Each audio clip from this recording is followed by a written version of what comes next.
Good evening, Ellsworth Elementary students and parents. Thanks for joining back this week. We will continue Mr. Schroeder's story time this week with a book that I selected from my son Tanner's personal library at home. I am only going to read the first chapter of the book to give you a glimpse of the book, and maybe it's a book that you would like to eventually check out and read on your own or have your parents read to you. The book that I selected is Stick Dog Wants a Hot Dog by Tom Watson, which is another really good story with kind of bad drawings. So chapter 1.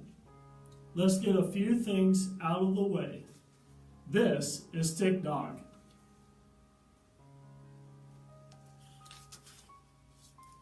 Now, I don't really want to get into a big explanation about Stick Dog's name. See, his name is not really about him. It's about me. When people aren't such good drawers, they draw stick people. Well, I draw stick dogs because I stink at drawing. So his name is Stick Dog. Stick Dog has 4 main friends. You probably met them in the first book. Their names are Mutt, Poo Poo, Stripes, and Karen.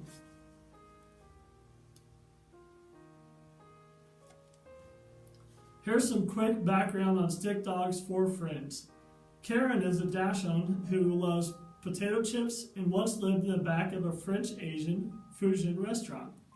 Mutt is a mutt. He once lived far away with a mailman named Gary. Mutt sometimes stores or loses things in his fur. Poo Poo is a poodle and is not named after, going to the bathroom. Poo Poo really doesn't like squirrels. Really, a lot.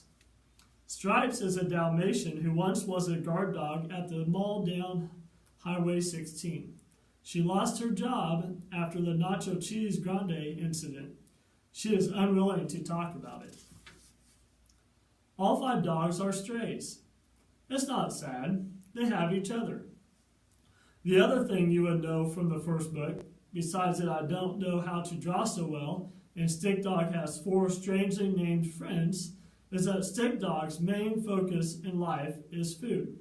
He's always trying to find something to eat. See, he doesn't trust humans all that much. He thinks they're kind of weird looking. If you really think about it, humans are kind of strange. I mean, why legs?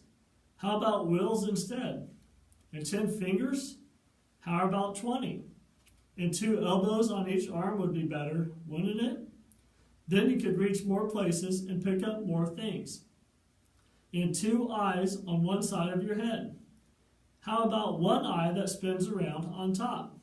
So much better, don't you think? And ears.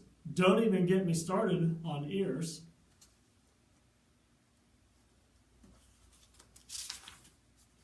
So Stick Dog doesn't like humans because they're weird looking. But he doesn't like them for another reason too. They keep all the good food for themselves. They're a bunch of no good, sneaky, food hogging, only have fur on top of their heads, keep everything for themselves, evil beasts. This one family did give them some food once at Picasso Park. Well, the dogs actually sort of earned the food with this great plan that sort of worked and sort of didn't. They gave them hamburgers. But that was really just kind of a miracle thing. That was in the first book. Okay, Stick Dog basics. Bad drawing by me. Stick Dog's friends have weird names. Finding food really important. Can't trust humans. Good enough? Great. Oh, wait. One more thing before we get started. The fact that I'm not such a good drawer is something that I accept and live with. But I sort of need you to accept and live with it too. In other words, you and I need to agree that you won't interrupt me when the drawings are not so good. For instance, if I'm in the middle of describing a UFO that has landed right in front of Stick Dog, you're not allowed to interrupt and say something like, "Excuse me, but that UFO looks more like the pancake I had for breakfast than a spaceship full of aliens."